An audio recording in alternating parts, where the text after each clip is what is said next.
قوربانی کردن سربڕینی ئاژەڵ واجبە لەسەر ئەو کەسانی کە توانایان هەیە.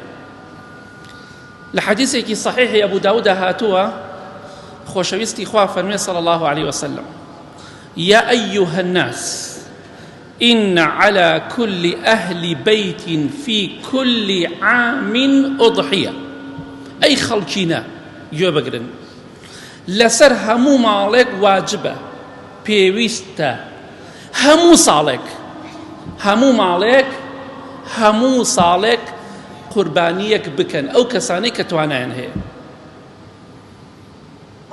زۆربەی خەڵکی فێری کوڕوزانەوە بووە، نیمە سەیارەکەی تەبریدەکەی تێک بچێت، تەبریدەکەی پارەی دوو حەیوانی تیا سەرفەکە هەیەی، بۆ مەکینەی سیارە و گێڕی سیارەکە پارەی هەیە، بۆ عیادە ئەمانە هەمووی زەرورن، من ناڵێم زەرور نین، بەس قیامەتیش زەرورە خەمی بخۆی، بۆ عیادە و نەخۆشخانە پارە هەیە، بۆ سەفەر و سیاحەت لە پارەکە و چەندەها جا چۆتە ئێران و تورکیا و کوێ و نازانم کوێ شوێنە سیاحیەکان بە 200 سەرفی کردو هەیەتی، لەبەرەوە ژنەکەی فەرمانی پێکردووە هەیەتی، بەڵام ئەوەی خوا فەرمانی پێکردووەڵی نیمە.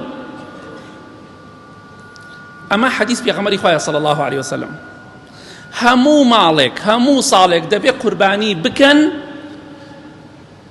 هەر کەسێک بەبێ عوزر نەیکا تاوانبارە. ئیبراهیم صلی الله عليه وسلم ئامادە بوو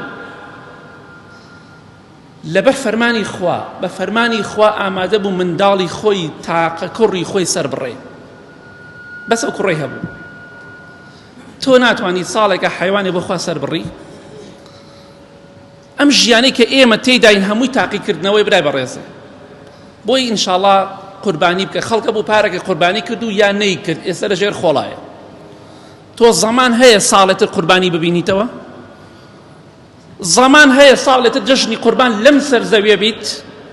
بەیانی وە ئەزانی مناڵەکان ئەڵێن باوکم دەستی خۆش بێ قوربان پارەی قوربانەکەی بۆ ئێمە جێڵا دەستخۆشیت لێەکەن، بەیانی مناڵ حەجت بۆکەن، بەخوا زەحمەتە زۆربەیان نایکەن چکە زۆرمان بینیوە.